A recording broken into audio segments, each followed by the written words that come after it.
আসসালামু আলাইকুম ওয়া রাহমাতুল্লাহি ওয়া বারাকাতুহু। সম্মানিত দেশবাসী, আপনারা দেখতে পাচ্ছেন দর্শী শেখপাড়া মদিনাতুল উলুম হাফিজিয়া মাদ্রাসার ছাত্রদের জন্য প্রাকৃতিক ফল আমরা খাবার ব্যবস্থা করা হয়েছে। তারা এই যে দেখতে পাচ্ছেন, তারা এক একজনে তাদের হাত ভরে আমরা নিচ্ছে।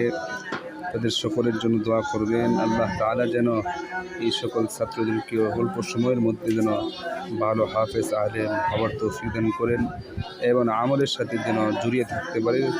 সকলের কাছে দোয়া চাই। সবাই এই ভিডিওটা লাইক করবেন, কমেন্ট করবেন এবং শেয়ার করবেন। কোরআনের পাখিগুলোর জন্য সবসময় সকলেই আল্লাহ তাআলার কাছে দোয়া করবেন। আল্লাহ তাআলা যেন এই মাদ্রাসা কিয়ামত পর্যন্ত কবুল করেন, পাশাপাশি সকলকে যেন আল্লাহ তাআলা দ্বীনের খাদিম হিসেবে কবুল করেন। সকলে বলি আল্লাহুম্মা আমিন।